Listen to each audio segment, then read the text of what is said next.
Ayun, Boss JB, oh. Malinaw mo na malinaw ang kuha. Nagawa yung dalawa. Ayun, talak na talak yung babae. Di malaman ni Marco ang gagawin.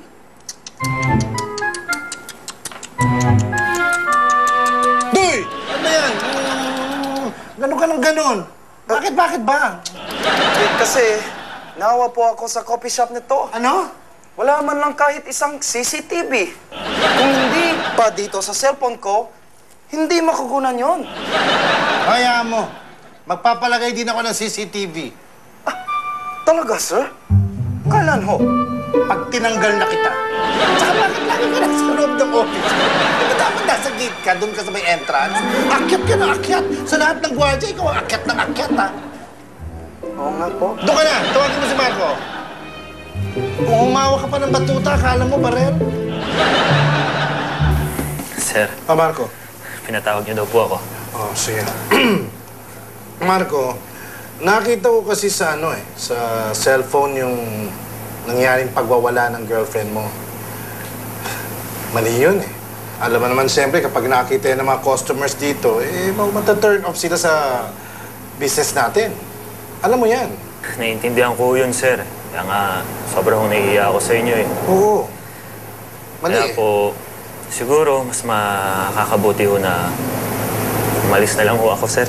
Tama. Teka, sandali. Uy, ang bilis. Ang bilis naman. Hindi pa naman kita pinapaalis eh. Masyado ka naman maramdamin. Upo. Masyado ka naman nagtampo ka kagad eh. Actually, kinakausap pa lang naman kita. Hindi pa naman tayo nakakausap ng matagal eh. Paalis ka na kagad, ha? Sir, bakit ho... May problema ho ba kayo sa mata? Bakit ho namumuhay tsaka pinagpapawisan ho kayo ng gusto? Sorry.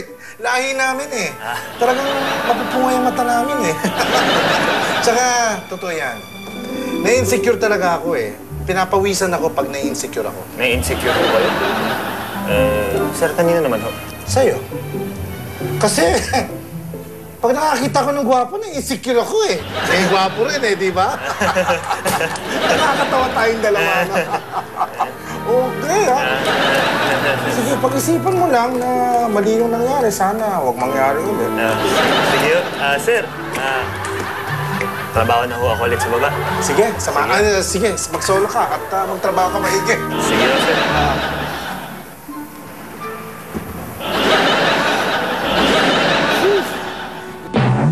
Enjoy your meal. Hey you! What are you doing there, huh? Kapag nakita ka ni Sir JB, lagot ka. Break ko kasi. Isa pa inaantay ko yung girlfriend ko. Dito kasi kami magkikita at mag-uusap. Why? Wala na naman siyang magawa, kaya she'll visit you? Hindi naman sa ganun. Kasi hindi lang siya nakakatagal ng isang buong araw na hindi niya ako nakikita. Kaya nakikita kami ngayon.